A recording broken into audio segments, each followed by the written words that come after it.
Hello everyone. You are currently looking at my Sam's bead box that I have opened up and organized into its little container. And in a few minutes, I am going to pull out some pieces and try to do something with it. I'm probably first going to take some of the bead mix and make a bracelet, and then make a pair of earrings. All right, here we go.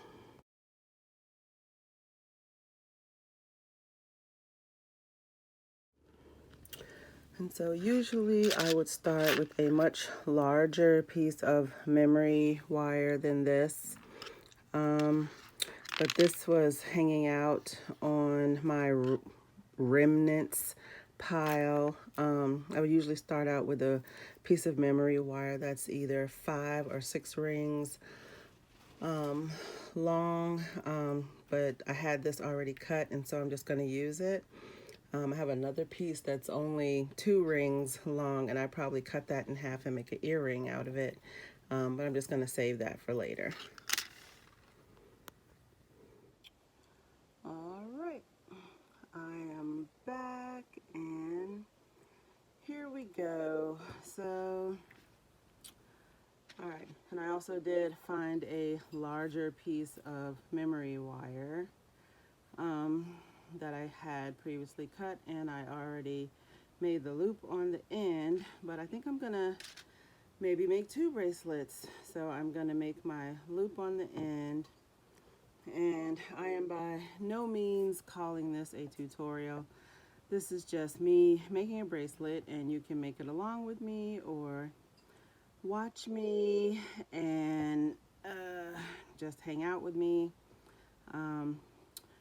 I had a friend of mine say she loved it when I was talking about my jewelry, and she called my previous videos jewelry and story time, and so that's what we're gonna continue to call this: jewelry making and story time. Whew. I just put a big dent in my bracelet wire right there. We're gonna bend that back. You know, because while we're doing this by ourselves and not on camera, we make a lot of mistakes that nobody ever sees, and that's okay. And so a lot of times when I'm making this jewelry, I'm usually watching a TV show or listening to music. I'm a big person. I'm really into Japanese anime. I'm still watching Naruto. That's a very long anime. Big fan. I watch it with my kids. We have big, deep discussions about anime. Let's see. What am I going to start with first? I'm not using a pattern. I don't have a plan. I'm just throwing things on here. I don't even have bead caps. A lot of times I don't use bead caps. I realize sometimes that they make the bracelet look fancier. And sometimes when I'm done, I wish I had used bead caps. These are kind of irregularly shaped beads. So it's kind of hard to think about bead caps or even spacers. I might use some of these. There's a lot of these square beads right here. So I have a lot of these square beads right here that I can use as spacers.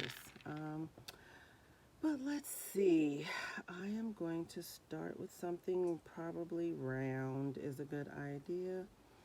So I like this one. This is some kind of round faceted bead that looks like it's got an AB finish on it.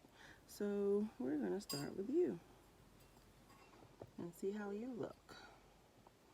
And go around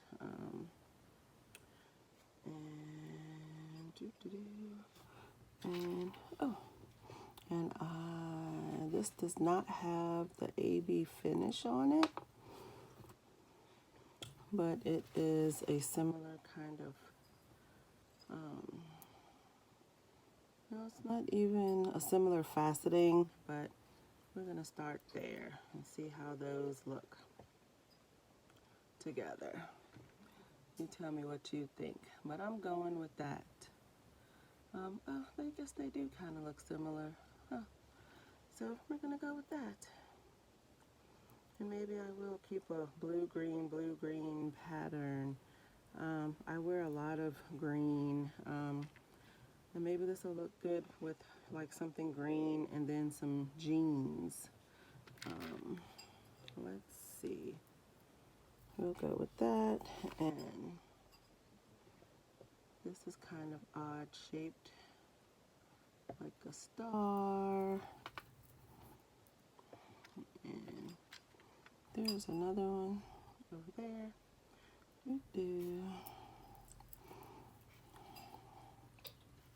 Or green blue, not blue green.